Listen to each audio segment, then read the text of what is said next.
অনুরেখা 6 সিরিয়ালে আজকের পর্বে আপনারা দেখতে পাবেন স্যার বলে হিউম্যান বডি ক্লাসে দেখাবো।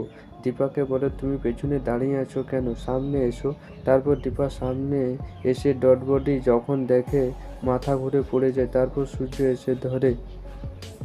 তারপর পাশের ছেলেটা বলে ইনি মনে হয় আলু পেঁয়াজ ডিস্টার্ব করতে পারবে, হিউম্যান বডি নয়। তখন সূর্য রেগে গিয়ে বলে তোমরা কি ডক্টর হবে বড়দের, তোমরা বুঝবে পেশেন্টকে কি না উল্টো জজ করবে। তখন স্যার বলে সূর্য যেটা বলেছে ঠিক বলেছে, প্র্যাকটিক্যাল ক্লাসে এটা কমন ব্যাপার, তোমরা এটা নিয়ে ঝামেলা করছো কেন। তারপর ওখানে ইরা আসে, বলে স্যারকে এত কথা বলতে হচ্ছে কেন। তখনই একটা ছেলে বলে দীপানিতা অজ্ঞান হয়ে গেছে। তখন ইরা বলে আমি ওকে নিয়ে যাচ্ছি, মনে হয় দীপাকে এই ক্লাসটা শ্যুট করছে না। তখন সূর্য রেগে গিয়ে তাকায়। তখন ইরা বলে ওর জন্য ডাক্তারি পড়া নয়। তারপর সূর্য দীপাকে বাইরে নিয়ে যায়। তারপর স্যার আসে ওখানে, বলে কি হয়েছে ওর। তখন সূর্য বলে স্যারকে ওর অ্যাড্রেসটা দিন।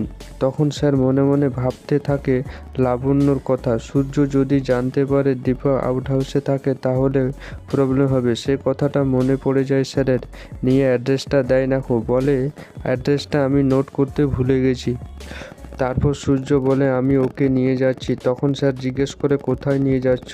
সূর্য বলে আমি বাড়ি নিয়ে যাচ্ছি।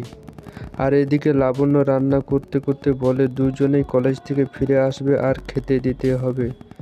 ওই মুহূর্তে সূর্য নিয়ে আসে দীপাকে। তখনই ভুল করে সোনা বলে ফেলে মা। তখন সূর্য বলে মা বলে কেন ডাকলো, এটা আমার ক্লাসমেট। তখন সূর্য জিজ্ঞাসা করে সোনাকে তুমি ওকে মা বলে ডাকলে কেন। তখন জয় বলে ও দিদিটা মায়ের মতন দেখতে, তাই ডেকে ফেলেছে। তখন সূর্য বলে কি অদ্ভুত কথা, আমি বাবার মতন দেখতে, আমার ক্লাসমেট মায়ের মতন দেখতে, কি হচ্ছে বাড়িতে এসব।